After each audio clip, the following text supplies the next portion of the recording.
Yo, it's boy Marcus and Morrison back with another video. Today we're going to be talking about specialists and my thoughts on like essentially what I'm calling the specialist problem in COD Mobile. And what is that, right? A lot of people don't even really think about specialists. They just use it. They pick whatever they want to use or whatever the best one is. And just like gun metas can be a problem, like the USS 9 is currently, we can have specialist problems. So let's talk about the equalizer. For example, that's probably the best specialist in the game right now. That's probably, that could use a nerf, in my personal opinion. I think specialists are amazing for the game, right? I think it adds such a high level of replay value to the game that it's not worth taking out, right? And a lot of games now on console, they don't have specialists anymore because it was like it's too cheesy. It gives people free kills. And then COD Mobile does the same thing, right? I've had multiple games where I had a terrible teammate in one of my games right after this one that you're seeing now, which I absolutely fried in this game. The Odin is insane. Anyway, that guy on my team, he had 4 kills in the entire game. At the very end of the game, he got his reactor core, sat in the hard point, and he won us the game because they couldn't go in. They went in and died to him. He got like a 3-piece with the reactor core because we all died. Like, that's cheesy. You know what I mean? So I really think, obviously, it accrues over time, but 4 kills and like a minute in the hard point gets you your reactor core. I mean, that just seems a little bit much.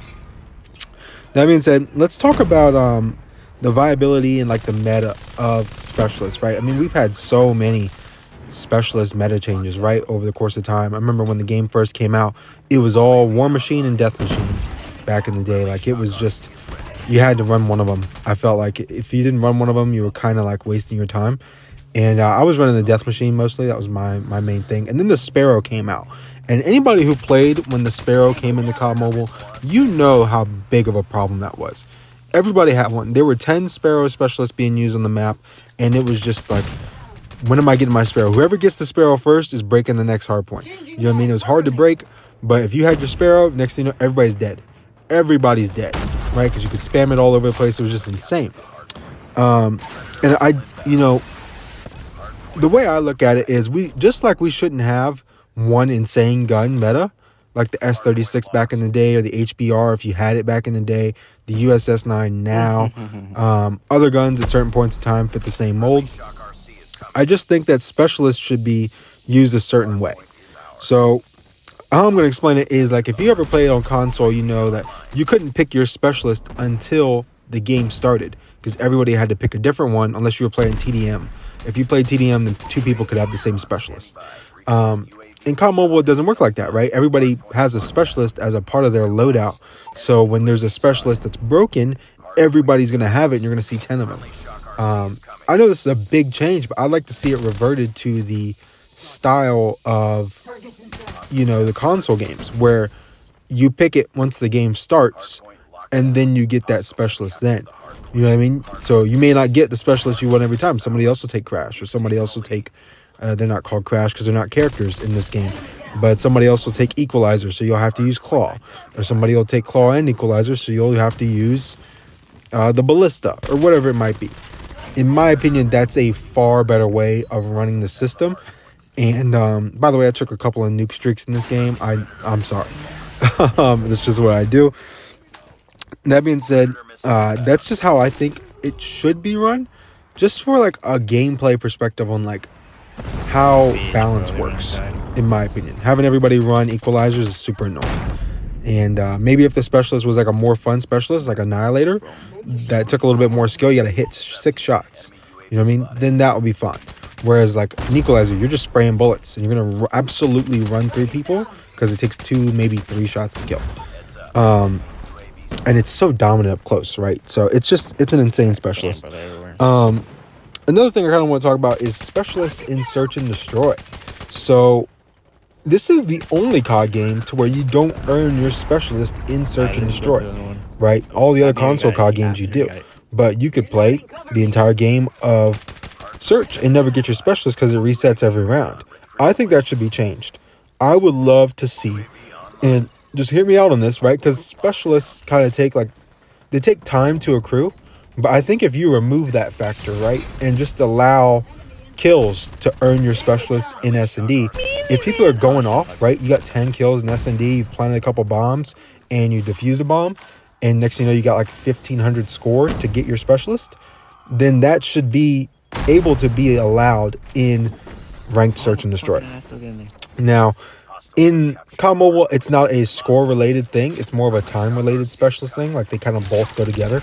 But on console, it was always score. You need a certain amount of score in order to get your specialist. It wouldn't quite load over that period of time if you didn't hit, like, 1,525 score for gravity spikes. So I think that would be awesome to have in S&D. Now, if they kept the same way it accrues in multiplayer, people would get them too fast, right? The S&D rounds could be long, and then people would get them too fast. That's not good. We don't want that at all. But, you know, on console, it would be like you wouldn't get your specialist every game. Like, if you didn't have a good game, you didn't get your specialist in search. So I think that's something that's interesting. And if they do, if they kind of involve the ban system in the COD Mobile and they ban out all the cheesy specialists, that would be really nice. You know what I mean? It'd be super terrible if somebody had a reactor core on a bomb site when bomb was down and they just reactored the entire building on crash right here and like you couldn't go in there. That's kind of just like, that's not it. You know what I mean? We don't want that. So that is something that I think would improve the actual style of how S&D would play overall. You know what I mean? If you actually had to learn how to play around, like, hey, this guy's got 15 kills right now. He's going to get whatever his specialist is, right? He's going to get ballista. And then he's going to be able to see us through walls, and he'll be able to hit two of us for pretty much free. So we got to play around that. We got to play back, and we got to make him waste that. Or gravity spikes, or whatever the other specialist might be. Equalizer's claw, thing like that. I just think that would be a good feature to bring into the game. I know a lot of COD Mobile people, they don't like change. I mean, people just don't like change in general. But, like, that would be a change they could make to make S&D even better. And obviously, it's something that, like, I mean, dude, you'd have to be frying to get your specialist in S&D on console, right? There's six rounds to win. In COD Mobile, it's 5, right? Because they made that change 4 years ago for absolutely no reason because nobody asked for it. So I would love to see that change be made. Just see how it goes. Right, it could suck. It could be cool. They could mess it up, and we get 2 specialists every S&D. You know what I mean? That would be terrible. But I would love to see that change be made, and how that kind of influences the flow of S&D in those later rounds when people are frying and they get their specialists. Same thing with streaks, but we'll cover that in kind of a different context. But streaks could be the same way. In S&D, streaks should carry over. I should be able to get a Predator missile in S&D. Why I can't is beyond me. Let me know your thoughts in the comment section down below. Thank you guys for watching. Like, comment, subscribe, turn on post notifications if you want to. It's been your boy Marcus Morcini. I'm out. Peace.